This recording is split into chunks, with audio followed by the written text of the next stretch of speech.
This is O'Leary Ventures Chairman Kevin O'Leary. Kevin, it's great to see you. We weren't outnumbered yesterday together, so it's great to see you again. I wanted to ask you about these trio of trade deals. So from the beginning, the Trump administration said, hey, look, the first to the table, they're going to get the best deals. Is that strategy paying off? What we're learning about the Japanese deal, Indonesian deal, is we're starting to see the fine-tuning headlines, because what the market really wants to see, and they understand now, is what is the reciprocal tariff? What's the number? Is it 15? Is it 10? Is it 19? What is it?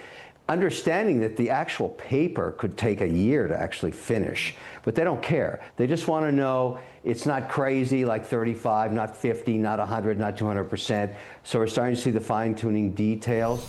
And the other thing we're, as a market, starting to realize, and why you're still seeing the indices hit new highs and maintain these lofty levels, is look at GM's earnings affected by tariffs. Definitely down 45% on the margins, but the CFO came out and said, well, you know, here's what we're going to do.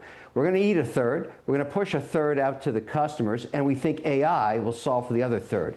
So if you're talking a 10-ish% kind of thing on the tariff, reciprocal tariffs, even 13, you can see how industry is going to deal with this, because what Trump has really done is he knows he can't put a value-added tax, consumer tax on American consumers like every British or EU or Canadian or Japanese. There's all kinds of these consumer taxes, which are a form of tariff, actually.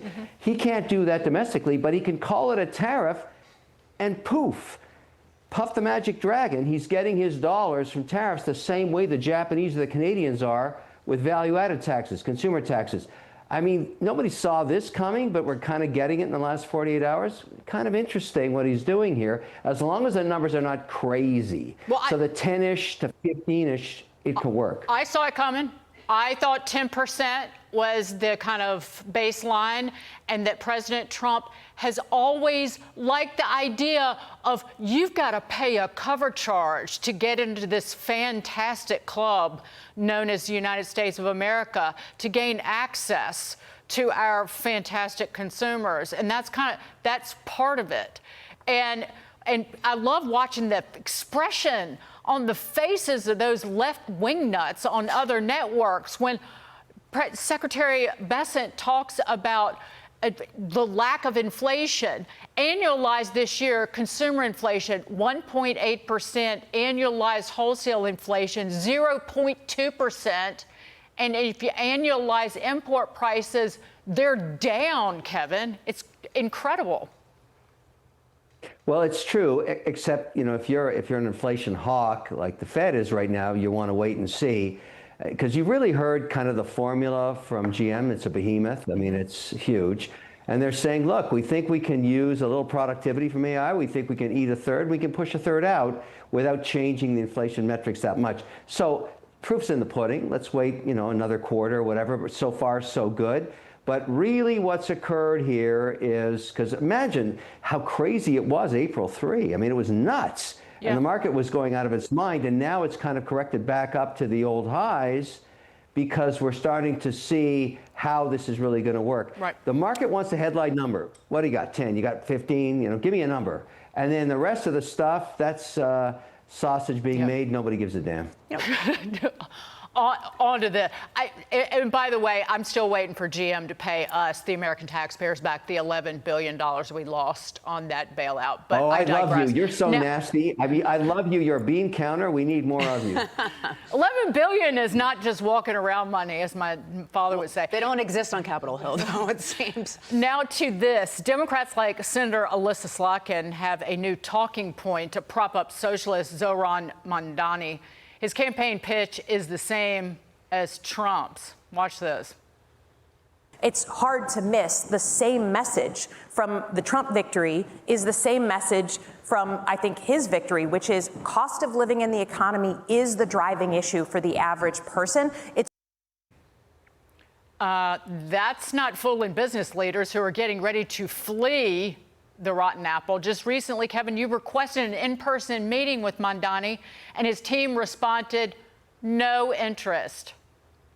Well, what I don't know, I didn't know he was in Uganda when I put it out there. I used my contacts in Washington.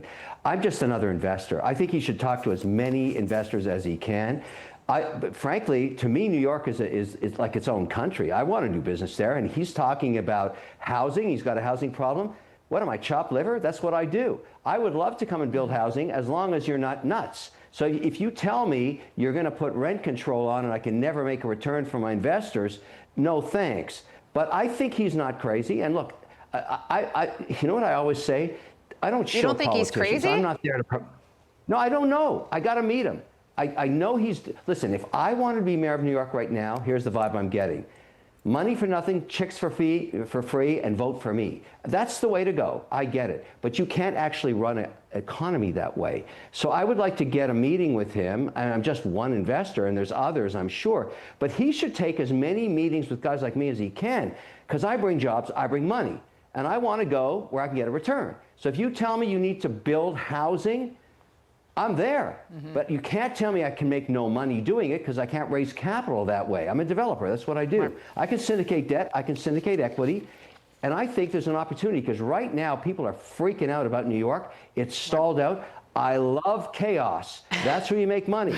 Blood in the streets. And he's got it. He's got chaos. He's got blood in the streets. Yeah. You know what I'm saying to him now? Because I don't think his people got to him. Call me. Let's talk. Yes. You want to do something? I'm a pragmatic guy. But hopefully it doesn't end up talking about until you talk.